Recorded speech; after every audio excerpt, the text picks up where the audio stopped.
नमस्कार करते हैं CBSE class 9 science chapter 3 atoms and molecules वापस आ गया हूँ। आज देखेंगे कि भैया एटम्स क्या होते हैं। एटम एटम बहुत सुना, एटम क्या होते हैं, उसकी प्रॉपर्टीज पे बात करेंगे, क्या-क्या खूबी एटम रखता है, दिखता है कि नहीं दिखता है। फिर बात करेंगे मॉलिक्यूल्स क्या होता है, मॉलिक्यूल कैसे बनता है, ठीक है, उस तरह की फिर बात करेंगे एटॉमिसिटी क्या होती है भैया।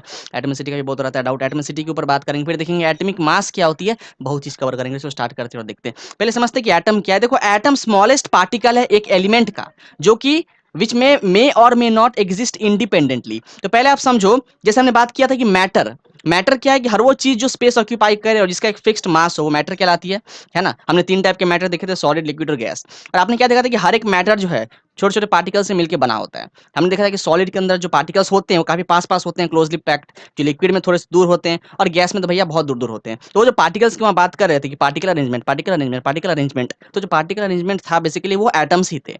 समझ में आ रहा है? बिल्कुल एटम्स ही थे, ठीक है ना। तो एटम्स जो है भैया इतने छोटे होते हैं कि हमको दिखते भी नहीं है आंखों से। यहाँ पे देखो द स्मॉलेस्ट और जो है एटम्स एलिमेंट का स्मॉलेस्ट पार्ट है। आपको पता है एलिमेंट क्या होता है? देखो यहाँ पे जब मैंने यहाँ पे बताया था, जब मेट्रो क्लासिफाई किया था तो प्योर और इम्प्योर सब्सटेंस में किया था। और प्योर सब्सटेंस अंदर मैंने बताया था कि हमारे दो टाइप के होते हैं, एलिमेंट और कंपाउंड। एलिमेंट की मैं थोड़ा सा बात करता हूँ क्या है। एलिमेंट की बात करें तो वो सेम टाइप के एटम से मिलकर बना होता है। सेम टाइप के एटम, जब मान लो अगर मैं आयरन की बात करूं, मेरे पास अगर एक रॉड है, एक मेरे पास लेट से यहाँ पे रॉड है आयरन की, तो उसमें सारे आयरन के ही एटम्स होंगे भैया। आयरन का फॉर्म आप सिंबल क्या होता है? एफ ई, ठीक है ना। आयरन का सिंबल एफ ई होता है, उसमें सारे F E F E F E F E यही एटम्स होंगे, बहुत सारे होंगे, लाखों करोड़ एटम्स होंगे।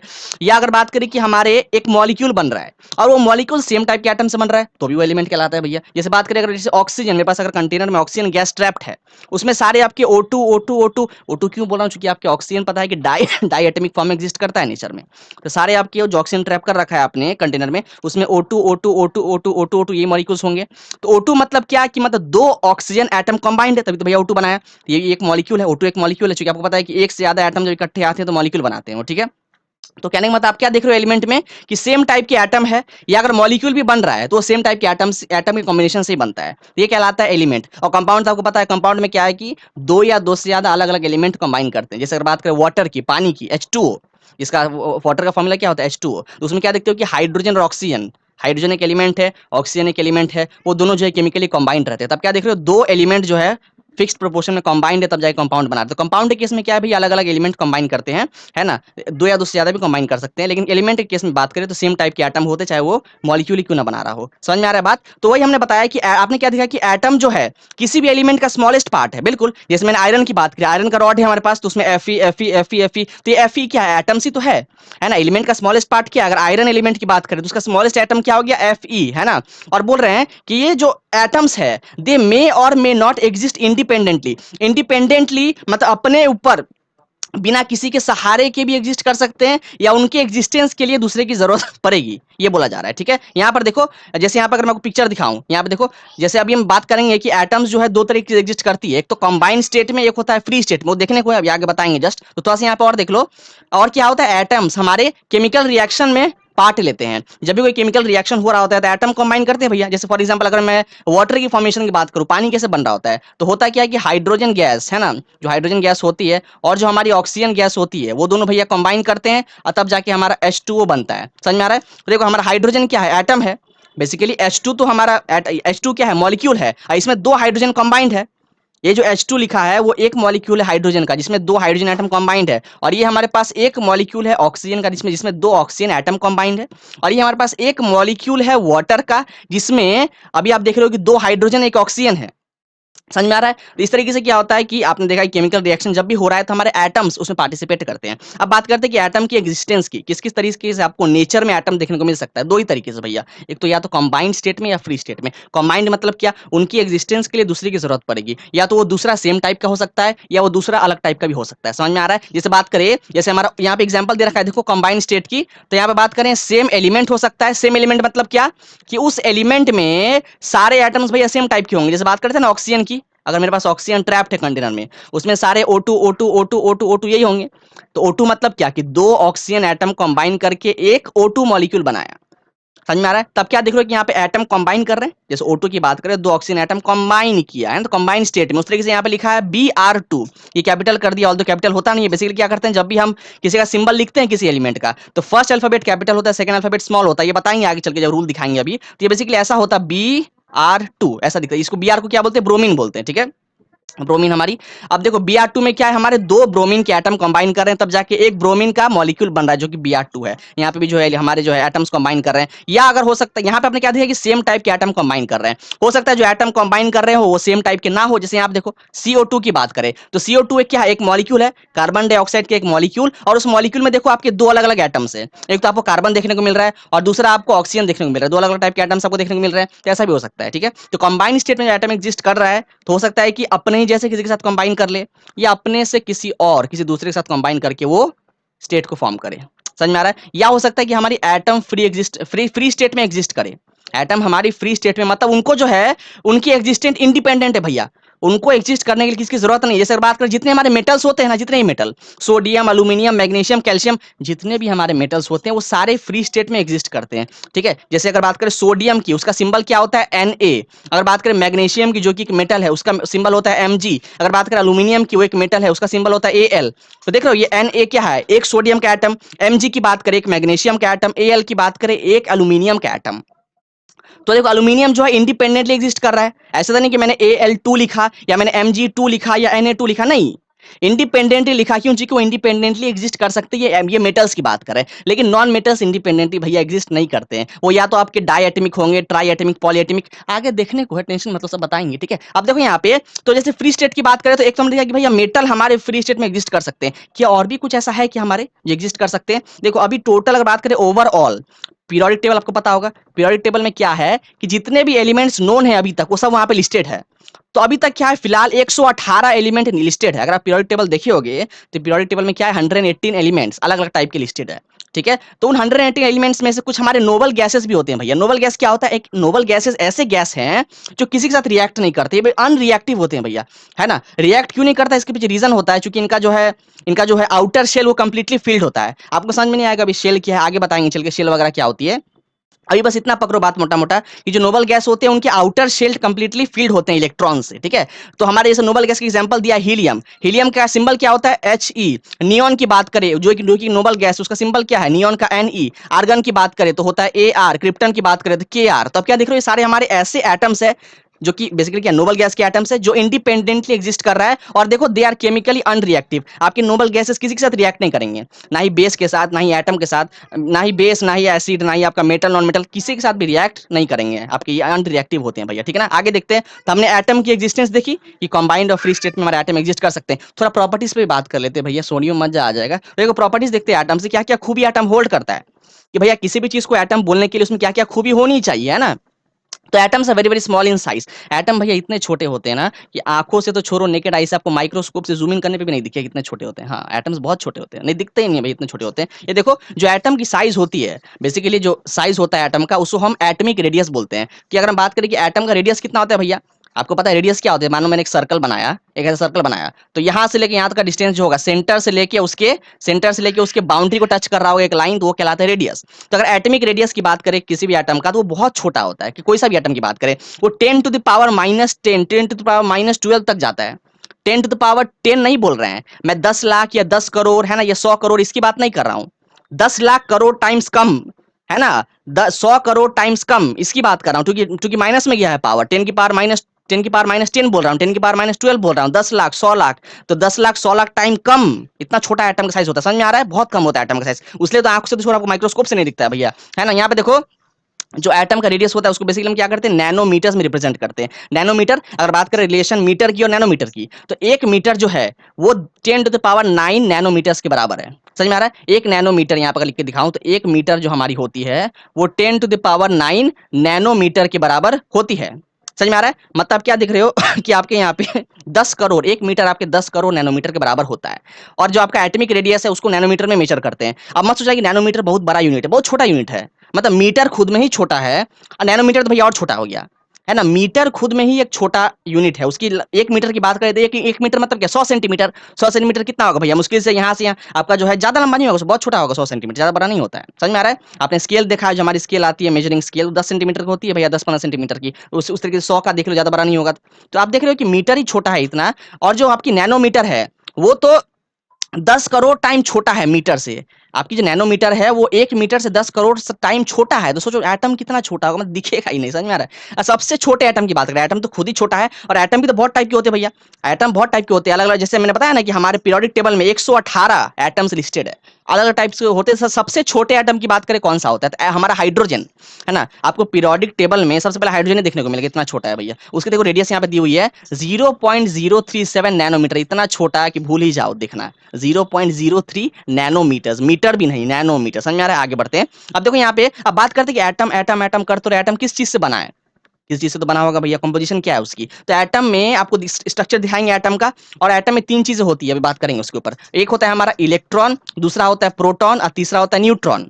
ये इलेक्ट्रॉन के नंबर, प्रोटॉन के नंबर, न्यूट्रॉन के नंबर हर एक एटम के लिए अलग अलग आता है। हर एक एटम के लिए जो है नंबर ऑफ इलेक्ट्रॉन कितने हैं उनके अंदर, नंबर ऑफ प्रोटॉन कितने, नंबर ऑफ न्यूट्रॉन कितने, ये अलग अलग आ सकता है। थोड़ा बहुत हो सकता है कि थोड़ा बहुत किसी किसी केस में सेम हो जाए, लेकिन इधर अधिकतर केस में क्या है कि इलेक्ट्रॉन प्रोटॉन न्यूट्रॉन दो अलग अलग एटम्स के लिए बराबर नहीं आता है। समझ में आ रहा है। देखो यहाँ पे से बात कर रहे हैं, जैसे इधर देखो, जैसे हम समझते हैं पहले इलेक्ट्रॉन क्या होता है। इलेक्ट्रॉन हमारा नेगेटिवली चार्ज पार्टिकल है। इलेक्ट्रॉन क्या है, नेगेटिवली चार्ज होता है भैया, और वो क्या कर रहा होता है, हमारे न्यूक्लियस के बाहर शेल होते हैं उसमें घूम रहा होता है। जैसे यहाँ पे देखो, यहाँ पे मैंने एक एटम बना रखा है, मान लो किसी भी एटम को पकड़ लो आप। एटम हमारे 118 एटम होते हैं भैया, उसमें कोई सा भी एटम पकड़ लो, यहाँ पे एक एटम हमने बना रखा है। ये एटम में क्या होता है, अगर मैं लेबलिंग कर दूं कौन सा पार्ट क्या कहलाता है, तो ये जो बीच में आप देख रहे हो गोल सा, इसको बोलते हैं न्यूक्लियस। इसको बोलते हैं एटम का न्यूक्लियस। ये जो व्हाइट व्हाइट देख रहे हो बाहर से सर्कुलर पाथ जो देख रहे हो, इन सर्कुलर पाथ को हम लोग बोलते हैं ऑर्बिट्स। इनको ऑर्बिट्स बोलते हैं या शेल भी बोलते हैं। क्या बोलते हैं, शेल। ठीक है ना। इन शेल के अलग अलग नाम भी है बिल्कुल। जो पहला शेल होता है ना, सबसे फर्स्ट, मतलब जो न्यूक्लियस के सबसे करीब शेल होता है, उसको के शेल बोलते हैं। जो सेकंड वाला होता है उसको एल शेल बोलते हैं, और थर्ड वाले को जो है हम लोग एम शेल बोलते हैं। तो सबसे पहले क्या है, इलेक्ट्रॉन, और इन शेल में क्या है, इलेक्ट्रॉन घूम रहा होता है। इन शेल में आपके अभी देखा ना, इलेक्ट्रॉन बताया, इलेक्ट्रॉन कैसे नेगेटिवली चार्ज पार्टिकल है, जो कि क्या है इस शेल में ऐसे ऐसे घूम रहा होगा। समझ में आ रहा है। होता क्या है कि पहले शेल में मैक्सिमम 2 इलेक्ट्रॉन रह सकते हैं। ये रूल है कि पहले शेल में जो है मैक्सिमम 2 इलेक्ट्रॉन रह सकते हैं, ठीक है। दूसरे शेल में जो है मैक्सिमम 8 इलेक्ट्रॉन रह सकते हैं। मैक्सिमम की बात कर रहा हूं, मिनिमम तो 8 से भी कम हो सकता है, लेकिन मैक्सिमम की बात करें ज्यादा से ज्यादा इसमें 8 इलेक्ट्रॉन तक रह सकते हैं दूसरे शेल के अंदर। समझ में आ रहा है। और तीसरे की भी बात, पहले में तो 2 है, और बाकी जितने भी शेल आपको दिख रहे हैं उसमें 8-8 करके ऐसे मैक्सिमम रह सकते हैं। समझ में आ रहा है। ये सब इलेक्ट्रॉन्स है। इलेक्ट्रॉन्स क्या है, हर समय शेल में घूम रहे होते हैं, हर समय घूम रहे होते हैं। ऐसे नहीं कि इलेक्ट्रॉन्स आपके रुके पड़े हैं। जितने भी एटम्स है, जितने भी इलेक्ट्रॉन्स आपके, वो हर समय घूमते रहते हैं। तो आप तो जैसे मान लो एक इलेक्ट्रॉन क्या होगा, क्लॉकवाइज घूमेगा, तो उसी शेल के अंदर दूसरा इलेक्ट्रॉन क्या करेगा, एंटी क्लॉकवाइज घूमेगा। बिल्कुल इनकी जो है ना, जो रोटेशन जो है वो एक डायरेक्शन में नहीं है। अगर एक की क्लॉकवाइज होगी तो दूसरी की भैया एंटी क्लॉकवाइज होगी, और ये हर समय घूमते रहते हैं, हर समय कंटिन्यूअसली। तो आपने क्या देखा, इलेक्ट्रॉन्स हमारे नेगेटिवली चार्ज पार्टिकल है, जो कि एटम के शेल में रोटेट करते रहता है, कंटिन्यूअसली घूमते रहता है। समझ में आ रहा है। अब बात करते हैं प्रोटॉन क्या होता है। देखो यहाँ पे प्रोटॉन की बात किया गया है। Protons are positively charge particle, electron भैया नेगेटिवली चार्ज था। प्रोटॉन की बात करें तो P for proton, P for positive charge. Protons हमारे पॉजिटिवली चार्ज होते हैं, और ये होते कहाँ है, न्यूक्लियस के अंदर भैया। अभी आपको एटम दिखाया था ना, तो एटम में ये येलो वाली क्या थी, ये थोड़ी सी हार्ड रीजन होती है, थोड़ी सी हार्ड होती है बीच में, इसको न्यूक्लियस सा बोलते हैं। क्या बोलते हैं, न्यूक्लियस। और न्यूक्लियस में ही आपको प्रोटॉन देखने को मिलता है। बेसिकली न्यूक्लियस में 2 तरीके के एलिमेंट आपको देखने को मिलते हैं, एक होता है प्रोटॉन, प्रोटॉन, और दूसरा होता है न्यूट्रॉन। प्रोटॉन और न्यूट्रॉन, ये 2 चीजें आपको न्यूक्लियस में देखने को मिलता है। जैसे हमने क्या बताया, प्रोटॉन तो पॉजिटिवली चार्ज है भैया, प्रोटॉन तो पॉजिटिवली चार्ज है, तो इलेक्ट्रॉन था नेगेटिवली चार्ज, प्रोटॉन प्रोटॉन था पॉजिटिवली चार्ज। फिर न्यूट्रॉन का क्या हुआ, न्यूट्रॉन हमारा न्यूट्रल है। न्यूट्रल मतलब कोई चार्ज नहीं, चार्ज कितना है इसका, 0। इसका चार्ज कितना है, 0, कोई सा भी चार्ज नहीं, न्यूट्रल होता है भैया, ना ही पॉजिटिव ना ही नेगेटिव होता है, न्यूट्रल, कोई सा चार्ज होल्ड नहीं कर रहा होता है। और ये दोनों आपके न्यूक्लियस के अंदर ही रहती है। समझ में आ रहा है।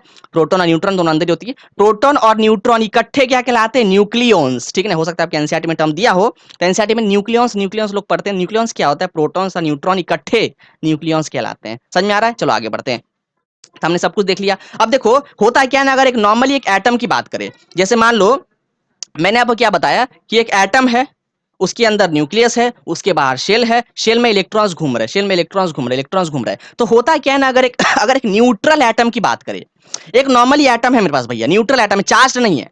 एक न्यूट्रल एटम अगर पड़ा हुआ है, न्यूट्रल एटम किसे कहते हैं, जिसमें इलेक्ट्रॉन और प्रोटॉन के नंबर बराबर से हो।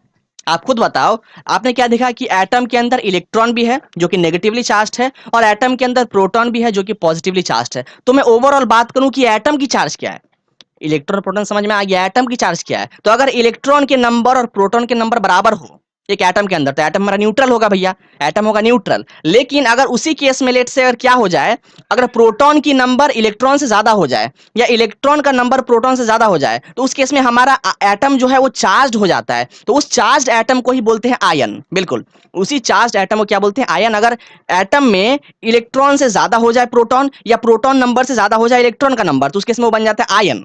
समझ में आ रहा है? और ये आयन जो है, आयन क्या है, बेसिकली चार्ज्ड एटम है। और ये चार्ज एटम दो टाइप के हो सकते हैं। बिल्कुल भैया, अरे एटम अगर चार्ज हुआ है तो हो सकता है कि या तो पॉजिटिवली चार्ज हो या तो नेगेटिवली चार्ज हो। तो जो पॉजिटिवली चार्ज एटम होते हैं उनको हम लोग कटायन बोलते हैं। क्या बोलते हैं? पॉजिटिवली चार्ज एटम को बोलते हैं कटायन, और नेगेटिवली चार्ज एटम को बोलते हैं अनायन। अब समझते हैं कि कोई सा एटम जो है वो पॉजिटिव चार्ज कब होता है और नेगेटिव चार्ज कब होता है। इसमें मैंने आपको बताया कि जैसे यहाँ पे देखो, मैंने बताया कि अगर इलेक्ट्रॉन और प्रोटॉन नंबर बराबर से हो, लेट से अगर मेरे पास इलेक्ट्रॉन जो है यहाँ पे, जैसे फर्स्ट शेल में 2 इलेक्ट्रॉन होते हैं मैक्सिमम, तो मान लो फर्स्ट शेल में 2 है और सेकंड शेल में 4 है, सेकंड शेल में 4 इलेक्ट्रॉन है, तो क्या देख रहे हो, 2 + 4 कितने होते हैं, 6। तो आपने क्या देखा, इलेक्ट्रॉन कितने हैं इस वाले एटम के अंदर, 6 इलेक्ट्रॉन है। प्रोटॉन की बात करें तो लेट से प्रोटॉन भी कितना है अंदर में, अंदर में अगर बात करें तो हमारे पास 6 प्रोटॉन है, 6 प्रोटॉन दे रखा है अंदर में। तो प्रोटॉन और इलेक्ट्रॉन बराबर है, तो हमारा ये एटम कैसा है, अभी ये एटम कंप्लीटली न्यूट्रल पड़ा हुआ है, इस एटम की ओवरऑल कोई चार्ज नहीं है। लेकिन अगर लेट से उसी अगर 6 इलेक्ट्रॉन में से 8 इलेक्ट्रॉन हो जाइए, मतलब 2 इलेक्ट्रॉन बाहर से आ जाए, 2 इलेक्ट्रॉन इसके अंदर बाहर से आ जाए और वो दोनों सेकंड शेल में चले जाए, हो सकता है ना। बिल्कुल, आपको पता है ना, सेकंड शेल मैंने बताया ना, सेकंड शेल जो होती है उसमें मैक्सिमम 8 इलेक्ट्रॉन आ सकती है। तो 2 तो फर्स्ट वाले में है भैया, और सेकंड में हमने 6 और डाल दिए, 6 तो डाल सकते हैं, मतलब मैक्सिमम 8 तक डाल सकते थे, तो 6 है तो 6 को डाल दिया, पूरा 6 का 6। तब क्या देख रहे हो, इलेक्ट्रॉन नंबर बढ़ गया। अब देखो प्रोटॉन, प्रोटॉन तो उतना ही है, न्यूक्लियस में कोई बदलाव नहीं किया, न्यूक्लियस में 6 प्रोटॉन थे, अभी 6 है, लेकिन 2 इलेक्ट्रॉन एक्स्ट्रा ऐड करने से अब इलेक्ट्रॉन जो है प्रोटॉन से ज्यादा हो गया। तो आप खुद सोचो, इलेक्ट्रॉन नेगेटिव चार्ज होल्ड करता है, अब नेगेटिव चार्ज पॉजिटिव चार्ज से ज्यादा हो गया, तो अल्टीमेटली एक एटम का ओवरऑल चार्ज क्या हो गया, नेगेटिव। बिल्कुल, तो हमारा एटम जो है नेगेटिवली चार्ज हो गया, और उस नेगेटिवली चार्ज एटम को क्या बोलते हैं, अनायन। हाँ, एटम अगर नेगेटिवली चार्ज हो तो अनायन बोलते हैं। तो आपने क्या देखा कि अगर अनायन फॉर्म करना हो, तो अनायन बनने के लिए क्या हमें इलेक्ट्रॉन गेन करना पड़ा या लूज करना पड़ा? वेरी गुड, अगर एक एटम को अनायन बनना है तो उसको इलेक्ट्रॉन गेन करना पड़ेगा। मतलब ये डिपेंड नहीं करता कि कितना गेन करना पड़ेगा, 2 4 5 6 कितना गेन करना पड़ेगा उससे डिपेंड नहीं करता, बस गेन कर लिया बाहर से उतना ही काफी है। गेन किया तो एटम बन गया हमारा एक न्यूट्रल से चार्ज हो गया। कैसा चार्ज? नेगेटिवली चार्ज, जिसको अनायन बोलते हैं। और दूसरा केस कंसिडर करते हैं, लेट से अभी तो एटम ने क्या किया, इलेक्ट्रॉन गेन किया। अब सेकंड केस में क्या देखते हैं, हमारे इलेक्ट्रिक, और इसको मैं रब कर दूं, है ना, इस पूरे को मैं यहाँ से क्या करता हूँ, रब करता हूँ। अब सेकंड केस क्या देखते हैं कि हमारे पास एटम न्यूट्रल पर आया भैया, जैसे मान लो यहाँ पे 2 यहाँ बैठा है इलेक्ट्रॉन और 4 बैठा है बाहर, 1 2 3 4। तो हमारे पास क्या है टोटल, अभी बात करें इस एटम के अंदर इलेक्ट्रॉन नंबर कितना है, 4 + 2 6, 6 इलेक्ट्रॉन है। और प्रोटॉन भी लेट से 6 है, प्रोटॉन भी हमारे पास जो है इसके अंदर 6 पर है। ये मैं नेगेटिव पॉजिटिव क्यों बैठा रहा हूँ, कि प्रोटॉन पॉजिटिव चार्ज होते हैं उसके प्लस बैठाया, इलेक्ट्रॉन होता है नेगेटिव चार्ज उसमें नेगेटिव साइन बैठा है। 6 इलेक्ट्रॉन 6 प्रोटॉन के साथ एटम अभी हमारे पास न्यूट्रल है। अब लेट से यहाँ से 2 इलेक्ट्रॉन बाहर चला जाए, यहाँ से अगर 2 इलेक्ट्रॉन बाहर चला जाए, या मान लो एक ही चला जाए बाहर, तभी मान लेते हैं कि 2 गया, तो 2 गया तो कितना हुआ, अब हमारे पास इलेक्ट्रॉन नंबर कितने हो गए, 4। 4 इलेक्ट्रॉन, प्रोटॉन तो अभी 6 है, प्रोटॉन तो न्यूक्लियस के अंदर होता है ना भैया, तो प्रोटॉन अभी हमारे पास जो है 6 है। अब क्या देख रहे हो कि प्रोटॉन की नंबर इलेक्ट्रॉन से ज्यादा हो गई, प्रोटॉन 6, इसका मतलब प्रोटॉन होता है पॉजिटिवली चार्ज, मतलब पॉजिटिव चार्ज अब ज्यादा हो गया नेगेटिव चार्ज, मतलब एटम की ओवरऑल चार्ज की बात करें तो एटम पॉजिटिवली चार्ज हो गया है। और पॉजिटिवली चार्ज एटम को क्या बोलते हैं, कैटायन। क्या बोलते हैं, कैटायन। तो आपने क्या देखा, अगर मुझे कैटायन बनाना है, अगर एक न्यूट्रल एटम से कैटायन बनानी हो तो मेरे को इलेक्ट्रॉन को बाहर निकालना पड़ेगा, मतलब अगर इलेक्ट्रॉन का लॉस हो तो एक न्यूट्रल एटम कैटायन बनता है, और अगर एक एटम इलेक्ट्रॉन गेन करे बाहर से तो न्यूट्रल एटम अनायन बनता है। तो यहाँ पे लिखा हुआ है, देखो यहाँ पे वही मेंशन किया है कि अगर लॉस ऑफ इलेक्ट्रॉन हो तो वो आयन हमारी कैसी हो जाती है, कैटायन, और अगर गेन ऑफ इलेक्ट्रॉन हो तो वही न्यूट्रल एटम क्या बन जाती है, हमारी अनायन। समझ में आ रहा है आपको? हाँ, यही आयन का बात था, इतना ही देखना था आयन के बारे में। अब चलो और आगे बढ़ते हैं। अब देखते हैं सिंबल्स ऑफ एलिमेंट। देखो हमेशा मैंने आपको बताया कि हमारे पीरियोडिक टेबल में 118 एलिमेंट्स नोन है। अब देखो हर 118 एलिमेंट्स के, जैसे अगर बात करें, एक हमारा एलिमेंट सबसे पहले जो होता है हाइड्रोजन, हाइड्रोजन की बात करें, दूसरा एलिमेंट होता है हीलियम, उसके बाद आता है lithium, beryllium, boron, carbon, nitrogen, oxygen, fluorine, neon, बहुत सारे एलिमेंट्स होते हैं भैया। अब देखो हर एक एलिमेंट के नाम बार बार लिखना पॉसिबल तो नहीं है। लेट से मेरे को कहीं भी किसी को कुछ समझाना है एलिमेंट्स के बारे में, और बार बार मुझे हाइड्रोजन हाइड्रोजन हाइड्रोजन हाइड्रोजन उसका स्पेलिंग बराबर होता है भैया, लिखना पड़ रहा है, काफी दिक्कत की बात है, टाइम सेविंग। तो मुझे टाइम बचाने के लिए क्या करे, टाइम बचाने के लिए एलिमेंट्स का सिंबल दे दिया गया, चलो आपका समय बच जाएगा। तो देखेंगे कि हर एक एलिमेंट का एक स्पेसिफिक सिंबल, ऐसा नहीं कि भैया एक एलिमेंट का सिंबल दूसरे से मैच कर जाए, नहीं, ऐसा कभी भी नहीं हो सकता है कि एक एलिमेंट के सिंबल दूसरे से मैच कर जाए। और ये जो सिंबल दिया गया इसके पीछे कुछ रीजन भी है।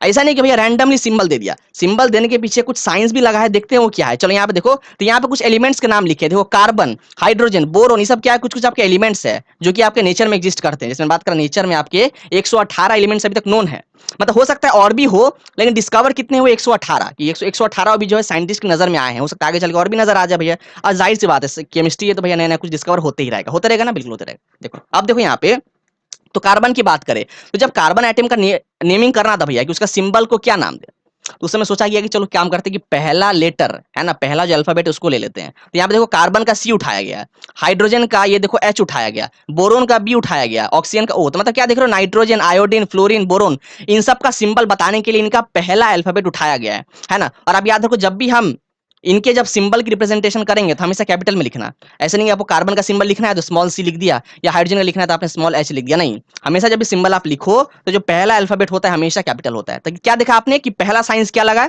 सिंबल देने के पीछे, कि फर्स्ट अल्फाबेट को उठा लिया जाए। चलो अब आगे देखते हैं। आप कुछ और एलिमेंट्स हमारे ऐसे हैं यहाँ पीरियोडिक टेबल में से 118 एलिमेंट में से कुछ एलिमेंट हमारे ऐसे भी है जिनका जब सिंबल रखा गया तो फर्स्ट 2 अल्फाबेट्स लिए गए, फर्स्ट 2। ये देखो, ये कैल्शियम एक हमारे पास एलिमेंट है, आर्गन, नियन, सिलिकॉन, अलग अलग एलिमेंट्स है भैया। तो कैल्शियम का जब सिंबल रखना था तो पहले का सी ए उठाया गया, सी ए, आर्गन के लिए ए आर लिया गया, नियॉन के लिए एन ई, सिलिकॉन के लिए एस आई, उस तरीके से B E A L B A. देख रहे हो, ये सारे क्या है हमारे दो दो अल्फाबेट्स उठाए गए। याद रखो, जो दोनों अल्फाबेट्स है, ऐसा नहीं कि कैल्शियम का सी ए है तो दोनों को कैपिटल कर दिया, गलत हो जाएगा भैया। जब भी आप ऐसे करो सिंबल लिखो तो पहला अल्फाबेट होता है कैपिटल और दूसरा अल्फाबेट होता है स्मॉल। ये हमेशा हमेशा जब भी आपको कोई सिंबल देखने को मिले इसमें 2 अल्फाबेट है तो पहला हमेशा कैपिटल होगा, दूसरा हमेशा स्मॉल होगा। ये रूल है, करना ही पड़ेगा आपको फॉलो, ठीक है। आगे बढ़ते हैं। अब कुछ और एलिमेंट्स हमारे ऐसे हैं पीरियोडिक टेबल में जिनका जब सिंबल रखा गया तो फर्स्ट और सेकंड नहीं लिया गया, ना ही सिर्फ फर्स्ट लिया गया, फर्स्ट और थर्ड लिया गया।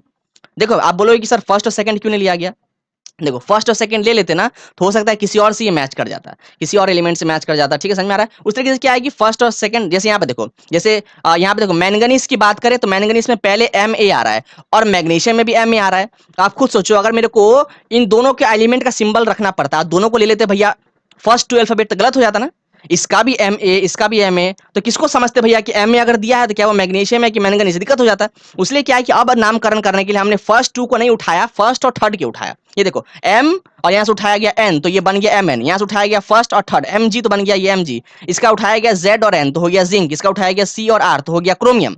देख रहे हो, तो कुछ कुछ एलिमेंट्स के ऐसे सिंबल रखा गया है जो कि फर्स्ट और थर्ड अल्फाबेट है। और जो कि जैसे मैंने रूल बताया आपको कि फर्स्ट और थर्ड तो है, लेकिन कंडीशन वही है कि फर्स्ट अल्फाबेट हमेशा होना चाहिए कैपिटल और सेकंड अल्फाबेट जो होगी स्मॉल।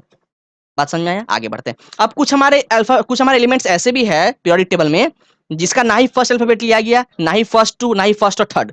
क्यों नहीं लिया गया, क्योंकि ये सारे प्लेसेस बुक हो चुके हैं। फर्स्ट एलिमेंट लेने का मतलब फर्स्ट अल्फाबेट लेने का या फर्स्ट सेकंड लेने का, फर्स्ट थर्ड लेने का, ये सारे बुक हो गए। मतलब अगर आप ये चीज को रिपीट करोगे तो किसी दूसरे से मैच कर जाएगा वो, समझ में आ रहा है। अगर आपने इसी चीज को रिपीट किया तो किसी दूसरे से मैच कर जाएगा। तो अब थोड़ा दूसरा रूल अपनाया गया, क्या, जैसे सोडियम एक एलिमेंट है, पोटेशियम एक एलिमेंट है, कॉपर एक एलिमेंट, इस तरीके से बहुत सारे एलिमेंट दे रखे हैं भैया। इनका जब सिंबल का नाम रखा गया तो उनके पहले लैटिन नेम को देखा गया कि सोडियम अगर है तो उसका लैटिन नेम क्या है, पोटेशियम का लैटिन नेम क्या है, कॉपर का, आयरन का, गोल्ड का, इनका क्या क्या लैटिन नेम है। उनके लैटिन नेम को देखते हुए उनका सिंबल का नामकरण किया गया। सोडियम की बात करें, इसका लैटिन नेम होता है नेट्रियम, तो नेट्रियम का फर्स्ट उठाया गया एन ए, ठीक है। यहाँ पे देखो फर्स्ट 2 उठाया गया है, एलिमेंट का नाम का नहीं, एलिमेंट का जो लैटिन नेम है उसके नाम का फर्स्ट अल्फाबेट उठाया गया, ठीक है। पोटेशियम की बात करें, पोटेशियम का लैटिन नेम होता है भैया कैलियम, तो इसका फर्स्ट उठा लिया गया के ए। अच्छा के ए नहीं उठाया गया, देखो के उठाया गया है ना, के ए नहीं लिया उन्होंने क्योंकि के हो सकता है दूसरे से मैच कर जाता है, तो बस के लिया गया यहाँ का, ठीक है। उस तरीके से कॉपर की बात करें, कॉपर का क्या किया हमने, देखो पहला फर्स्ट 2 सी उठाया गया। आयरन की बात करें तो आयरन का होता है एटमिक, आयरन का लैटिन नेम होता है क्या, फेरम, तो फेरम का देखो फर्स्ट 2 उठाया गया एफ ई। उस तरीके से गोल्ड की बात करें तो गोल्ड का ए यू उठाया गया, देख रहे हो। तो इनके लैटिन नेम्स के या तो फर्स्ट 2 अल्फाबेट्स लिए गए हैं या बस फर्स्ट अल्फाबेट ही बस लिए गए, जैसे यहाँ पे आप देख रहे हो कैलियम के लिए, ठीक है ना। तो ये भी एक हमारे पास जो है एक और पैंतरा, एक और नया रूल निकल के आया जिसमें हम क्या करते हैं कि एलिमेंट का सिंबल देते हैं, समझ में आ रहा है। अलग अलग तरीके हैं सिंबल्स को लिखने के। चलो आगे बढ़ते हैं। अब देखेंगे कि एटमिक मास क्या होता है, ठीक है। एटम समझ लिया, ठीक है, एटम की प्रॉपर्टी वगैरह देख लिया भैया, इलेक्ट्रॉन प्रोटॉन सब कुछ बात कर लिया। अब समझते हैं कि एटमिक मास क्या होता है। एटमिक मास देखो नाम से पता चल रहा है कि एटम का मास निकालना, समझ में आ रहा है बात जमा। एटमिक मास मतलब एटम का मास निकालो भैया, कैसे निकालोगे एटम का मास। देखो अगर मैं बताऊं, इस चीज को पढ़ेंगे आराम से विस्तार से, पहले समझते हैं कि क्या होता है एटमिक मास। अगर मान मेरे को सब्जी खरीदने जाना है भैया, ठीक है ना, एक सब्जी वाला सब्जी बेच रहा है भैया, जिसको क्या वेजिटेबल वेंडर बोलते हैं, उसने क्या करा है, बीम बैलेंस रखा है। अगर उसको जो है एक सब्जी को तोलना हो, मैं बोलूंगा भैया कि मेरे को 1 केजी आलू या 1 केजी लेट से भिंडी या टमाटर कुछ भी दे दो, तो 1 केजी कैसे तोलेगा? अपने आप तो नहीं बैठ जाएगा उसके ऊपर। तो 1 केजी तोलने के लिए वो क्या करेगा, कुछ ना कुछ रखा होगा। जैसे क्या होता है, फाटा रखा होता है, उसको क्या बोलते हैं, फाटा बोलते हैं। जैसे मेजर करता है ना भाई 1 केजी 5 केजी इस तरीके। उसके पास क्या होता है, पत्थर की तरह होता है ऐसा ऐसा करके। उसके पास लेट से बीम बैलेंस है, यहाँ पे जो है ऐसा बीम बैलेंस उसके पास है। यहाँ से क्या, तराजू जिसको बोलते हैं, तराजू ऐसा ऐसा होगा भैया, और यहाँ से ऐसे लटके होंगे तो तराजू इसको बोलते हैं, ठीक है। यहाँ पे क्या होगा, ऐसा प्लेट होगा जिसके ऊपर जो भी वे करना हो, जो भी मेजर करना हो उसको रखते हैं। तो मान लो उसने क्या किया, यहाँ पे मेरा यहाँ पे क्या है, सब्जी रखा है, मैंने क्या है, कोई सा लेट से आलू ही रख दिया, इसके ऊपर ऐसे ऐसे ऐसे ऐसे ऐसे मैंने आलू रख दिया। और उसने क्या किया, यहाँ पे 1 केजी का फाटा रख दिया। 1 केजी का जब उसने रखा, यहाँ पे वेट रखा 1 केजी का, तो 1 केजी का रखने पे क्या हुआ, दोनों बैलेंस आ गया। मतलब दोनों जो है पहले तो ऊपर नीचे हो रहा था, लेकिन बाद में क्या है, दोनों एक बराबर आ गए। तो एक बराबर आ गए तो क्या पता चला कि जितना भी मैंने यहाँ पे वेजिटेबल लिया है, जितना भी आलू लिया है, उसका वजन कितना है भैया, 1 केजी। पता चल गया। तो मैं उससे 1 केजी मांगूंगा, अब केजी 1 केजी मेरे को वो दे देगा, ठीक है। तो इसमें क्या किया हमने, देखो इसकी वेट को पता करने के लिए हमने किसी दूसरे का यूज लिया।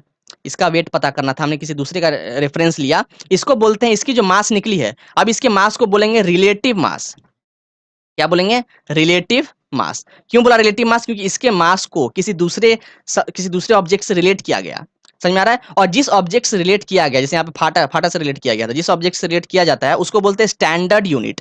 ये कुछ चीजें समझ लो। देखो एटॉमिक मास में समझता हूँ, दर्द जानता हूँ, एटॉमिक मास समझ में नहीं आता है आपको, आपसे ही बोल रहा हूँ, बिल्कुल आपसे नहीं समझ में आ रहा है आपको, मैं जानता हूँ। इतना सिंपल कर देंगे ना, इसके बाद कहीं जाओगे नहीं दोबारा, इतना सिंपल कर देंगे, बने रहो हमारे साथ। तो ये देखो यहाँ पे क्या है, इसको हम लोग बोलते हैं स्टैंडर्ड यूनिट। स्टैंडर्ड जिससे मेजर की, जिसके बेसिकली जिसका रेफरेंस लेके मेजर कर रहे हो कोई भी चीज, वो स्टैंडर्ड यूनिट कहलाता है। समझ में आ रहा है। तो देखो सब्जी को तो हमने मेजर कर दिया भैया, अब लेट से एटम कैसे मेजर करोगे। आपके पास लेट से मेरे को जो है कार्बन है, कार्बन का एटम दे दिया, उसका बताओ कितना वजन है। हाइड्रोजन एटम दे दिया, उसका वजन बताओ, है ना। पोटेशियम दे दिया, उसका वजन बताओ। कैसे बताओगे एटम का, एटम तो भैया इतना छोटा होता है, इतना छोटा कि उसको किससे कंपेयर करोगे भाई। एटम तो दिखता भी नहीं, इतना छोटा होता है, तो उसको किससे कंपेयर करोगे, किससे कर लोगे। उसका रेफरेंस तो कुछ, उसका कुछ स्टैंडर्ड यूनिट तो मिल ही नहीं रहा है। तो देखो एक तरीका है मेजर करने का, क्या, अगर आपको कार्बन एटम मेजर करना हो, लेट से अगर यहाँ पे मेरे पास बीम बैलेंस है ना, यहाँ पे ऐसा ऐसा क्या है, लटके रहते हैं दो, यहाँ पे प्लेट होता है। प्लेट से मेरे पास अगर बीम बैलेंस है, मेरे को कार्बन एटम रख दिया, यहाँ पे क्या रख दिया हमने, यहाँ पर एक कार्बन एटम रखा हुआ है। तो अगर मुझे उस कार्बन एटम की वेट मेजर करनी है, तो एक तरीका क्या है कि दूसरे साइड में वैसा ही एक कार्बन एटम रख दे। बिल्कुल, अगर एक ऐसा ही कार्बन एटम रख देंगे तो क्या हो जाएगा, ये दोनों बराबर आ जाएंगे, ये दोनों जो है बराबर हाइट पे आ जाएंगे। तो एक तरीका ये है कि अगर एक एटम की वेट मेजर करनी हो, तो उसी के जैसा एक और एटम लेकर आओ। उसी के जैसा हो सकता है, उसी के जैसा ना हो, थोड़ा अलग सा भी हो, लेकिन हाँ अलग सा भी हो सकता है। तो कहने का मतलब एक एटम की अगर वेट मेजर करनी हो, तो मेरे को एटम का ही हेल्प लेना पड़ेगा। एटम की वेट मेजर करने के लिए मुझे किसी दूसरे एटम का ही हेल्प लेना पड़ेगा, ये तरीका है। समझ में आ रहा है। अब देखो अब क्या करेंगे, अब समझते ही काम कैसे करता है। यहाँ पे देखो, अगर मैं इस पूरे को रब कर दूं, समझते इसका क्या है, बेसिकली इसके पीछे साइंस क्या है, एटॉमिक मास यूनिट होता क्या है। देखो तो हम क्या कर रहे हैं, लेट से हमको क्या है, कुछ तो चाहिए भैया, स्टैंडर्ड यूनिट चाहिए। किसको ले, स्टैंडर्ड यूनिट। तो ये बहुत समय तक दिक्कत चला, समझ रहे, स्टैंडर्ड यूनिट कि किससे कंपेयर करें एटम का मास को। आप बोल रहे हो कि मेरे को एटम चाहिए, एक स्टैंडर्ड यूनिट चाहिए, तो कौन सा एटम ले, एटम तो 118 है, कौन सा ले। तो पहले पहले क्या किया, ऑक्सीजन लिया गया। जब ऑक्सीजन को लिया, तो उसको लेने के पीछे कारण ये था, जब ऑक्सीजन को लिया, तो एक तो वो कि मोस्टली रिएक्टिव था, मतलब मोस्ट ऑफ दी 118 में से अधिकतर एलिमेंट से वो रिएक्ट कर रहा था, ठीक है। और साथ साथ रिएक्ट कर तो रहा था, लेकिन क्या कर रहा था, रिएक्ट करने के बाद जब उनके मासेस निकाल रहे थे, बेसिकली ऑक्सीजन के कंपैरिजन में जब दूसरे एलिमेंट्स के मासेस निकाले, तो कुछ के तो भैया सही आ रहे थे, लेकिन कुछ के मासेस फ्रैक्शनल नंबर आ रहे थे, फ्रैक्शन में आ रहा था। अब अगर फ्रैक्शन में नंबर आए तो थोड़ा क्या होता है, थोड़ा याद करने में मन नहीं करता है ना, मजा नहीं आता है। तो फ्रैक्शनल नंबर आ रहा था तो ऑक्सीजन को नहीं लिया गया। उसके बाद क्या किया उन्होंने, कार्बन को लिया। किसको लिया, कार्बन को। जब कार्बन को लिया तो देखा भैया कार्बन तो सही बैठ रहा है। कार्बन जो है बहुत सारे एलिमेंट से रिएक्ट भी कर रहा है भैया, मजा मजा में, और क्या कर रहा है, रिएक्ट कर रहा है। और साथ साथ जो है, जब दूसरे से कंपेयर कर रहे हैं, दूसरे मास का जब कंपेयर कर रहे हैं कार्बन से, तो उन मासेस का जो है एट होल नंबर में आ रहा है। उन सबके जो है मास, उन सबका वेट होल नंबर में आ रहा था, किसी का फ्रैक्शनल नहीं आ रहा था। तो कार्बन को ही सुपीरियर लेके माना गया। तो क्या किया हमने, स्टैंडर्ड यूनिट कार्बन को लिया। अब दिक्कत थी भैया, कार्बन के तीन तीन होते हैं आइसोटोप। अगर कार्बन की बात करें, कार्बन एटम है, अच्छे से समझ लो चीजों को, लेक्चर तो बोले ना थोड़ा सा लंबा हो, लेकिन सब क्लियर हो जाएगा। और कार्बन एटम की बात करें, उसके होते हैं तीन आइसोटोप। एक होते हैं हमारे C12, एक होता है C13, और एक होता है C14। क्या मतलब होता है भैया C12 C13, आराम से तो झाड़ दिया। C12 मतलब क्या, कि देखो पहले समझते हैं कि आइसोटोप्स, आइसोटोप्स क्या होता है। मैंने बोला कि जैसे कार्बन के तीन आइसोटोप, आइसोटोप क्या होता है, isotopes are the atom of same element having same atomic number but different mass number.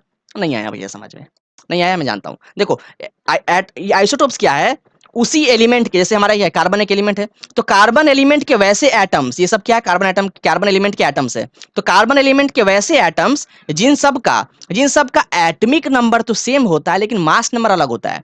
बोले सर एटॉमिक नंबर क्या होता है, एटॉमिक नंबर बोल तो रहे हो क्या होता है। एटॉमिक नंबर की बात करें, यहां लिख दूं एटॉमिक नंबर।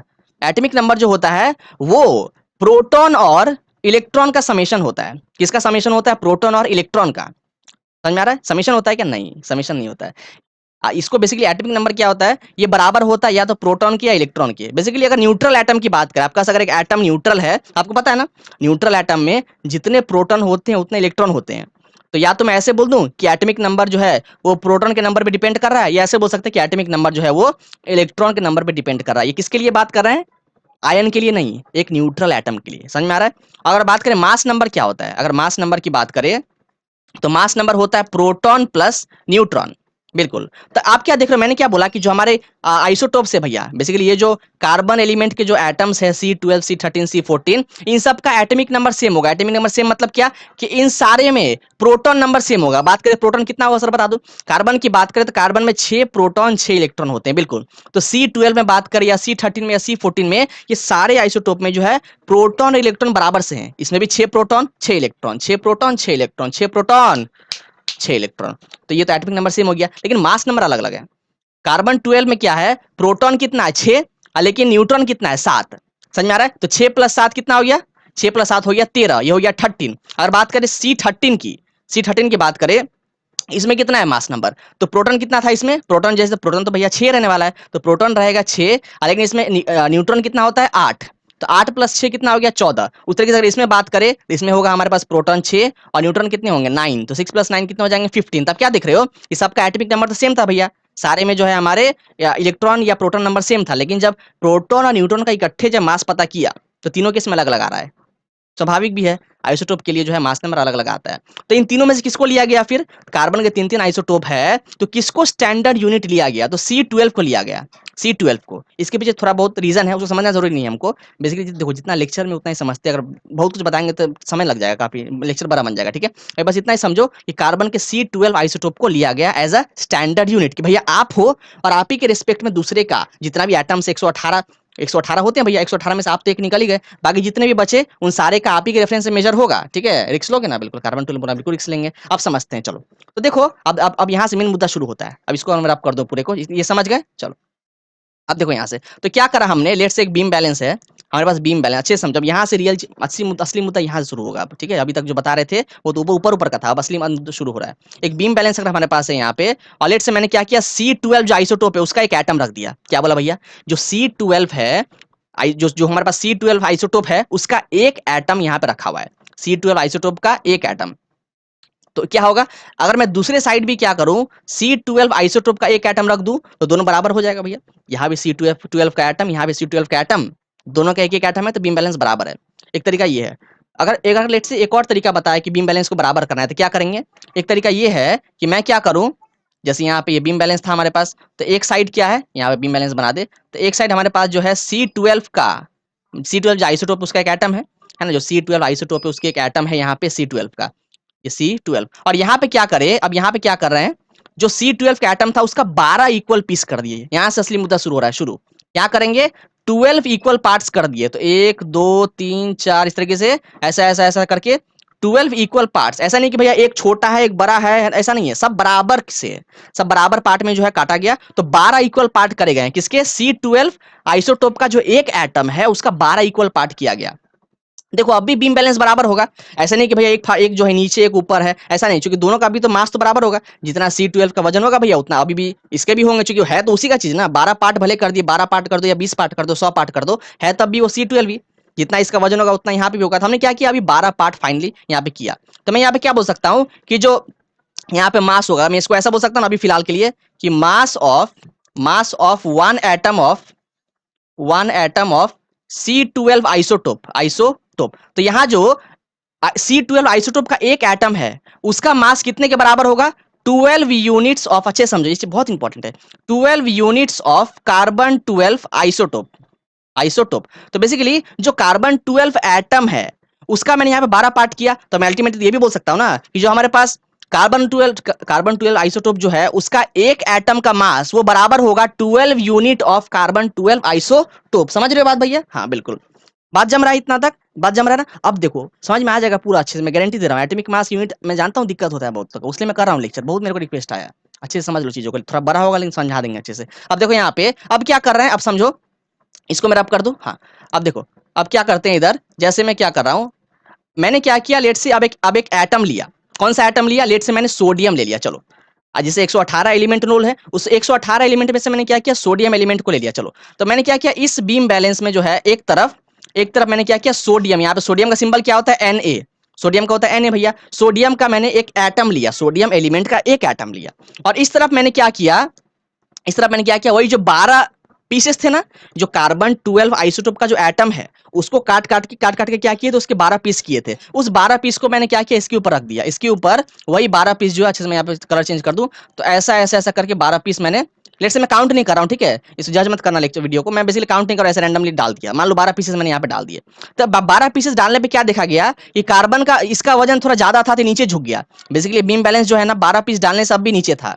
तो दोनों बराबर नहीं है, मतलब कहने का मतलब और डालो, कहने का मतलब यहाँ पे जो कार्बन के आइसोटोप का जो 12 पीस की हो, 12 से भैया काम नहीं चल रहा है, और पीसेस डालो। तो क्या देखा गया, अच्छा सोडियम की बात कर रहे हैं ना, तो यहाँ पे देखो अच्छा, ये नहीं, ये नीचे नहीं गया था, सॉरी मैं उल्टा बता दिया, ये नीचे नहीं गया था, ये नीचे चला गया था।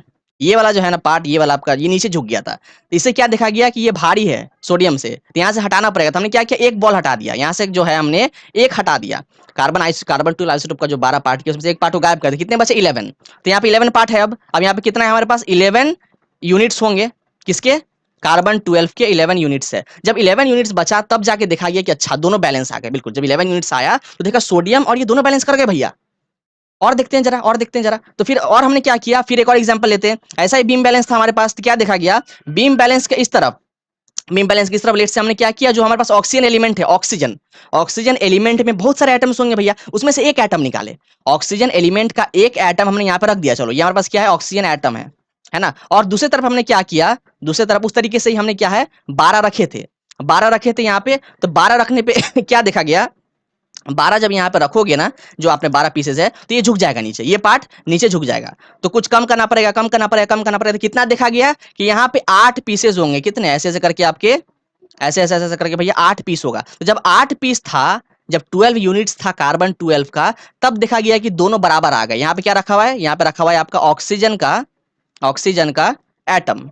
समझ में आ रहा है? तो यहां से मैं क्या बोल सकता हूं कि जो मेरी मास है, अगर मैं ऐसा बोलूं, देखो स्पेस नहीं है तो मैं लिख नहीं पा रहा हूं, बस मैं वर्बली बोल रहा हूं, समझ जाऊं, तो मैं ऐसा बोल सकता हूं ना कि mass of one atom of sodium is equals to 11 unit of carbon 12 isotope. ऐसा बोल सकते हैं कि mass of one atom of sodium is equals to 12 unit of carbon 12 isotope. उस तरीके से यहां क्या बोल सकते हैं कि mass of atom one atom of oxygen will be equal to 8 units of, basically यहाँ पे 8 है, ठीक है, यहाँ पे जो है 8 यूनिट्स आपके होंगे, will be equals to 8 units of carbon 12 isotope.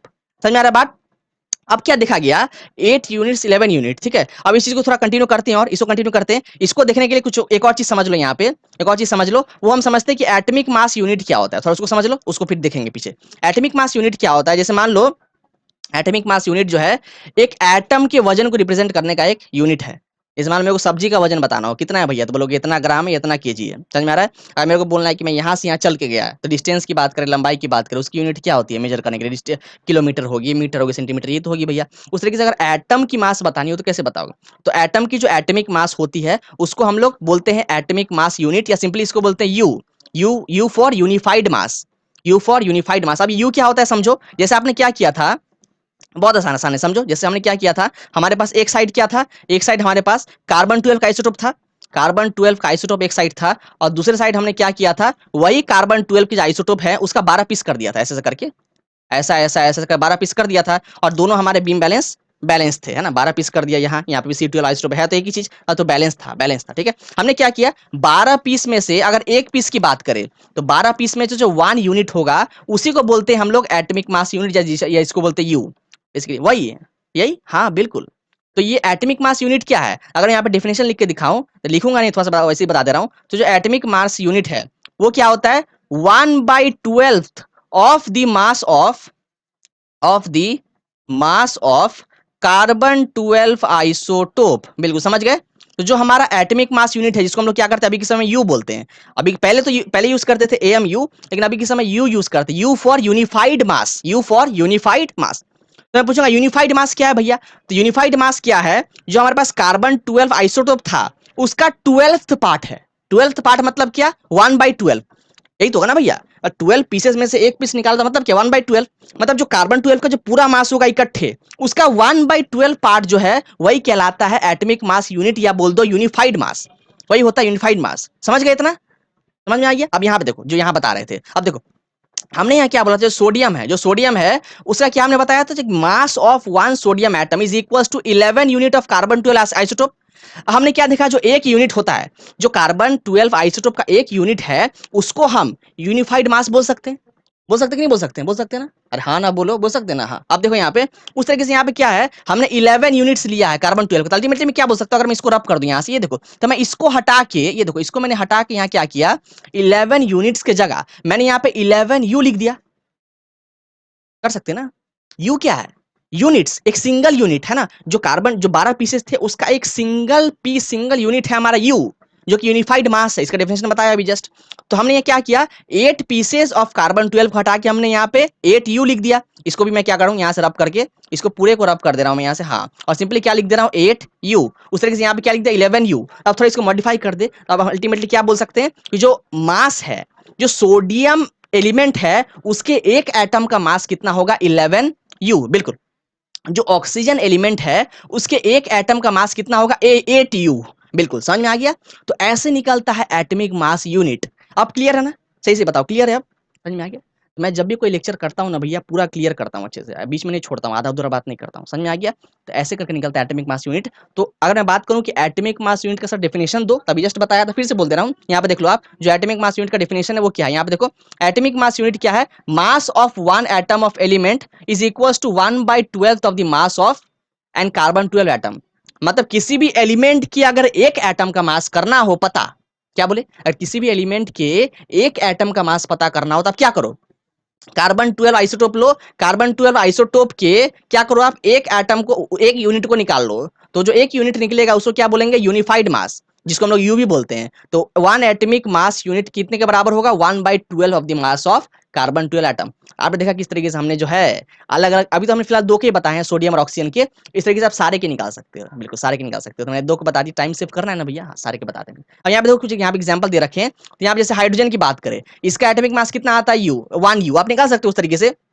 1 you मतलब क्या भैया, जैसे यहाँ पे तराजू है, तराजू के एक साथ रख, एक तराजू के एक तरफ मैंने क्या करा, हाइड्रोजन का एक एटम रख दिया, हाइड्रोजन एलिमेंट का एक एटम रख दिया, और दूसरी तरफ क्या देखा, दूसरी तरफ हमने ये देखा कि जो 12 पीसेस थे ना, जो 12 यूनिट थे कार्बन 12 आइसोटोप का, उसमें से एक ही यूनिट रखा, बिल्कुल। सोचो हाइड्रोजन कितना हल्का होता है भैया, बस एक ही यूनिट रखा मैंने, एक ही पीस छोड़ रखा है कार्बन 12 आइसोटोप का, और उसी को रखने पे दोनों बराबर आ गया। तो मैं क्या बोल दूंगा कि एटॉमिक मास यूनिट कितना है हाइड्रोजन का, 1 यू। कार्बन की बात करें तो होता है 12 यू, मतलब इस तरह 12 पीस होगा हमारे पास कार्बन का, जाहिर सी बात है, कार्बन आइसोटोप की बात हो रही है तो 12 पीस रखना पड़ेगा, ठीक है। नाइट्रोजन की बात करें उसका होता है 14 यू। तो सब में क्या करो, लास्ट में यू यू लगा दो, ठीक है, यू यू लगा दो। जब भी आपको लास्ट में यू दिख जाए तो समझ जाना कि एटॉमिक मास की बात हो रही है। और जब भी लास्ट में जी दिखता है ना, कभी क्या होता है, जी दिख जाता है भैया, 2G 3G 5G, तो बेसिकली ग्राम बोलते हैं उसको, या उसको जो है ग्राम एटॉमिक मास भी बोलते हैं। वो चीज अभी नहीं है लेक्चर में, इतना ही है, लेक्चर में एटॉमिक मास ही दिखना है हमको एनसीईआरटी के अंदर, ठीक है ना। समझ गया एटॉमिक मास, आज हो गया क्लियर, चलो आगे बढ़ते हैं। अब यहाँ पे देखते हैं मॉलिक्यूल क्या होता है। तो एटम की बात करें तो भैया कि एटम ये होता है, एटम ऐसे एग्जिस्ट करता है, एटम की प्रॉपर्टी ये है ना, एटम में ये चीज होती है, सब बात कर लिया। अब बात करते हैं मॉलिक्यूल क्या है। तो ग्रुप ऑफ एटम्स इकट्ठे मॉलिक्यूल कहलाते हैं। दो या दो से ज्यादा एटम्स जब कंबाइन करता है तो भैया मॉलिक्यूल बनाते हैं। जैसे बात करें, जैसे अगर बात करूं H2O का, H2O की बात करें तो इसमें कौन कौन से एटम्स है, इसमें आपके हाइड्रोजन के एटम दिख रहे हैं और ऑक्सीजन के एटम दिख रहे हैं। हाइड्रोजन के कितने एटम है भैया, तो देखो आप यहाँ पे हाइड्रोजन के 2 एटम दिख रहे हैं आपको, और उस तरीके से ऑक्सीजन का आपको एक एटम दिख रहा है। कहने का मतलब आपके यहाँ पे टोटल 3 एटम कंबाइन किए, जिसमें से 2 हाइड्रोजन का है, एक ऑक्सीजन का है। तो 3 एटम कंबाइन करके क्या किया यहाँ पे, एक मॉलिक्यूल बनाया वाटर का, बिल्कुल इसको बोलेंगे 1 मॉलिक्यूल ऑफ वाटर। तो 1 मॉलिक्यूल ऑफ वाटर को बनाने के लिए हमें टोटल 3 एटम की जरूरत पड़ी। उन 3 में से हमारे पास 2 एटम हाइड्रोजन का था भैया, और एक एटम ऑक्सीजन का था, ठीक है। तो आपने क्या देखा, हो सकता है कि देखो ये जो एटम कंबाइन करके मॉलिक्यूल बना रहे हैं, हो सकता है कि वो एटम सेम टाइप की हो, अलग अलग टाइप की हो सकते हैं, बिल्कुल। जैसे बात करें N2 का, O2 O3, सब क्या है, मॉलिक्यूल है, बिल्कुल। तो ये सब ऐसे मॉलिक्यूल है जिसमें क्या है, सेम टाइप के एटम कंबाइन करें। जैसे N2 की बात करें, N2 क्या है, नाइट्रोजन है, नाइट्रोजन गैस की बात कर रहे हैं, है ना। वो भी क्या करता है, डायटोमिक फॉर्म में एग्जिस्ट करता है। तो जो N2 है उसमें क्या है, दो नाइट्रोजन के एटम कंबाइन किए। O2 की बात करें ऑक्सीजन की, तो दो ऑक्सीजन एटम कंबाइन किया। और O3 की बात करें, भैया O3 क्या होता है, आपको पता है ना कि आपको जो एटमोस्फियर है उसका टॉप मोस्ट लेयर क्या होता है, ओजोन। ओजोन हमको क्या करता है, अल्ट्रावायलेट रेज जो आ रहा होता है भैया सन से, उससे बचाता है। तो ओजोन को ही बोलते हैं O3, जो ओजोन लेयर होती है हमारी टॉप लेयर जो होती है ना, बेसिकली एटमोस्फेयर की टॉप लेयर, उसी को ओजोन बोलते हैं। तो ओजोन का फॉर्मूला सिंबल फॉर्मूला क्या होता है, O3। मतलब हमारे तीन ऑक्सीजन एटम कंबाइन करके O3 बनाते हैं। O3 क्या एक मॉलिक्यूल है। तो आपने क्या देखा भैया कि सेम टाइप के एटम कंबाइन करके मॉलिक्यूल बना सकते हैं, या अलग अलग टाइप के एटम कंबाइन करके मॉलिक्यूल बना सकते हैं। अब देखो, अगर सेम टाइप के एटम कंबाइन करके मॉलिक्यूल बनाते हैं तो उसको बोलते हैं मॉलिक्यूल ऑफ एलिमेंट। बिल्कुल, एलिमेंट समझ गए हो ना, मैंने पहले बताया था, स्टार्टिंग में बताया था एलिमेंट क्या है। एलिमेंट आपने देखा था कि भैया एलिमेंट में सेम टाइप के एटम होंगे, बताया था ना, ये चीज देख लेना। तो अगर आप देखो कि अगर मॉलिक्यूल बन रहा है, उस मॉलिक्यूल में सेम टाइप ऑफ एटम है, तो वो कहलाता है मॉलिक्यूल ऑफ एलिमेंट। और अगर मॉलिक्यूल बन रहा है और उसमें अलग अलग टाइप के एलिमेंट्स, जैसे आप बताया वाटर का बताया H2O, उस तरीके से अगर लेट से CO2 होता है, क्या होता है CO2, देखो CO2 हमारे पास क्या एक मॉलिक्यूल है। और देखो इस मॉलिक्यूल को बनने के लिए दो अलग अलग एटम की जरूरत पड़ी, किसकी, एक जरूरत पड़ी कार्बन की, दूसरी जरूरत पड़ी ऑक्सीजन की। ये भी है तो मॉलिक्यूल, लेकिन इसको बोलेंगे मॉलिक्यूल ऑफ कंपाउंड, क्योंकि CO2 एक कंपाउंड है। CO2 क्या है, कंपाउंड है, समझ में आ रहा है। हाँ, तो हमारा या तो मॉलिक्यूल किसी एलिमेंट का हो सकता है, तो उसको बोलेंगे मॉलिक्यूल ऑफ एलिमेंट, जिसमें सेम टाइप के एटम्स कंबाइन करेंगे। या हमारा मॉलिक्यूल हो सकता है कंपाउंड का, इसमें क्या होता है, अलग अलग टाइप के एटम कंबाइन करते हैं, तो उसको बोलते हैं मॉलिक्यूल ऑफ कंपाउंड। यहाँ पे देखो मैंने दे रखा है, तो ये एलिमेंट्स जो हमारे पास एलिमेंट के मॉलिक्यूल्स उसके एग्जांपल है, देखो जो हमारे पास है एलिमेंट के मॉलिक्यूल्स, उसके एग्जांपल देखो O2 H2 Cl2, इसमें क्या है, the molecules of an element contain same type of atom. और यहाँ पे देखो जो मैंने यहाँ बात किया था ना, कि जो कंपाउंड के मॉलिक्यूल्स होते हैं उसमें भी एटम कंबाइन कर रहे होते हैं फिक्स्ड प्रोपोर्शन में। फिक्स्ड प्रोपोर्शन, जैसे बात करें वाटर की, बात करें आपका एक बीकर में पानी है भैया, तो पानी में सारे आपके H2O के मॉलिक्यूल्स होंगे।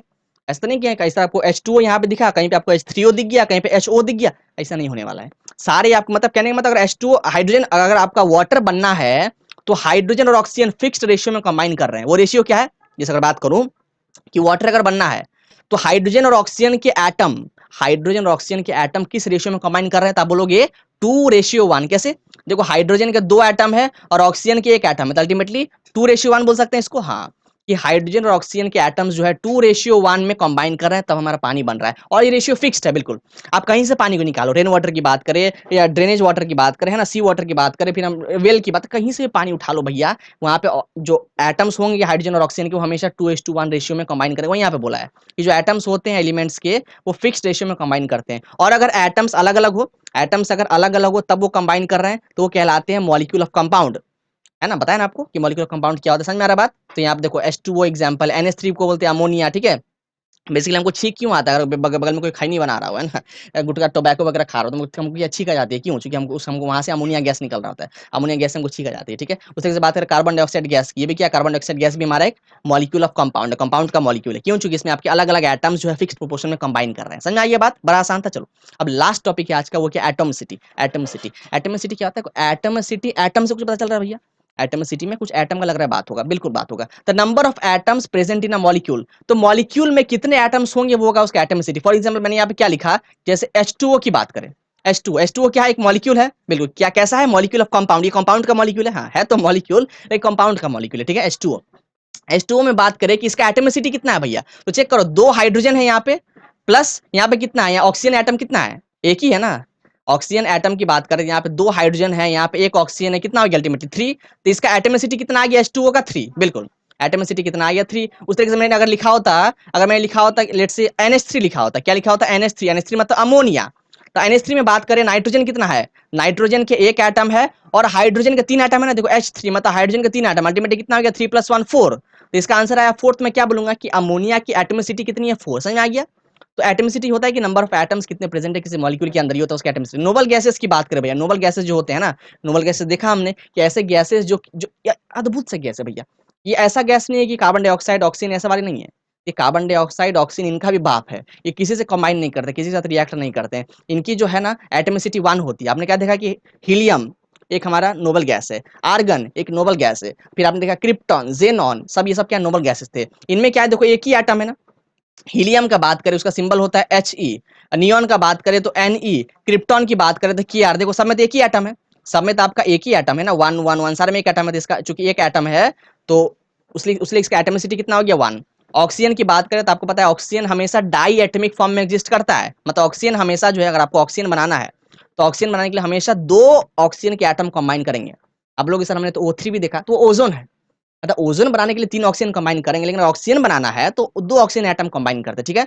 तो मैं अगर बात करूं O2 का एटमिसिटी कितना है, तो आप खुद देखो O2 मतलब क्या, 2 एटम ऑक्सीजन का, तो मतलब एटम कितना है 2, तो एटमिसिटी कितना आ गया 2, समझ में आ रहा है। तो कहने का मतलब अगर किसी का एटमिसिटी 1 होता है तो उसको बोलते हैं मोनो एटमिक, अगर किसी का एटमिसिटी 2 होता है तो उसको बोलते हैं डाई एटमिक, अगर किसी का एटमिसिटी जो है वो 3 होता है उसको क्या बोलते हैं, उसको बोलते हैं ट्राई एटमिक। मैंने यहाँ पे ट्राई एटमिक का नहीं दिया, अच्छा ठीक है, ट्राई एटमिक नहीं दिया। बेसिकली अगर बात करें ट्राई एटमिक कौन सा होता है, जैसे नाइट्रोजन N3, नाइट्रोजन भी आपका जो है ट्राई एटमिक हो सकता है, यहाँ पे मैंने दिया नहीं। तो अगर 3 एटम होता है वो ट्राई एटमिक, और 4 अगर होता है तो उसको बोलते हैं टेट्रा एटमिक। जैसे अगर बात करें यहाँ पे फास्फोरस का क्या होता है, फास्फोरस P4, मतलब अगर फास्फोरस बनाना है तो फास्फोरस के 4 एटम कंबाइन करेंगे तब जाके P4 मॉलिक्यूल बनता है, समझ में आ रहा है। तो फास्फोरस की बात करें तो इसका एटमिसिटी कितना आ गया 4, और इस तरीके की एटमिसिटी को क्या बोलते हैं, टेट्रा एटमिसिटी। अगर एटमिसिटी 4 से ज्यादा हो, अभी तो 4 की बात करें, 4 के लिए टेट्रा एटमिक, 4 से ज्यादा हो 5 6 7 8, तो उसको क्या बोलते हैं, इकट्ठे इकट्ठे बोल देते हैं पॉली एटमिक। जैसे बात करें सल्फर, सल्फर अगर बनाना है तो इसका क्या होता है, सल्फर हमेशा इस सल्फर मॉलिक्यूल जो है उसको बनाने के लिए 8 सल्फर के एटम की जरूरत पड़ती है, समझ में आ रहा है। तो सल्फर हमेशा जो है ऑक्टाहेड्रल, मतलब यहाँ पे क्या है आपके 8 सल्फर एटम कंबाइन करके सल्फर बना रहे हैं, समझ में आ रहा है। आप बोलोगे सर यहाँ पे नॉन मेटल्स क्यों लिखा है, मेटल क्यों नहीं लिखा आपने। देखो मैंने आपको बताया था ना, स्टार्टिंग में बताया था कि जितने मेटल्स होते हैं वो फ्रीली एग्जिस्ट करते हैं, किसी के साथ कंबाइन नहीं करते, बताया था ना। सोडियम देखा था Na, अल्यूमिनियम देखा था Al, मैग्नीशियम देखा Mg। तो अगर बात करें जितने भी मेटल्स होते हैं उन सब में एक ही एटम है भैया। तो मतलब अगर मैं मेटल्स की बात करूं या नोबल गैसेस की बात करूं, जैसे नोबल गैस बताया थोड़ा देर पहले, तो एटम्स और मेटल्स और नोबल गैसेस उन सब की एटमिसिटी 1 होती है, या बोल सकते हैं कि वो सारे मोनो एटमिक है, समझ में आ रहा है। तो जितने मेटल्स होते हैं, जितने नोबल गैस, सब आपके मोनो एटमिक होते हैं। और उसके अलावा जो आप देख रहे हो कुछ कुछ आपके आपके जो है डाई एटमिक, कुछ ट्राई एटमिक, कुछ टेट्रा एटमिक, पॉली एटमिक होते हैं, समझ में आ रहा है। तो जो नॉन मेटल्स है उसमें वैरायटी है, बिल्कुल नॉन मेटल्स में खूब वैरायटी है भैया, भर भर के। कुछ नॉन मेटल्स कुछ आपके मोनो एटमिक होंगे, कुछ डाई होंगे, कुछ ट्राई होंगे, टेट्रा होंगे, मजा आएगा, ये आएगा वो आएगा, समझ में आ रहा है। तो लेक्चर को क्या करते हैं, ये पेंट करते हैं, खूब मजा आया, मुझे तो बहुत मजा आया भैया। ठीक है, आपको भी आई होप मजा आया होगा। लेक्चर पसंद आया हो दबा के शेयर करो, हमारे साथ बने रहने के लिए आप सबका प्रेम पूर्वक बहुत बहुत धन्यवाद।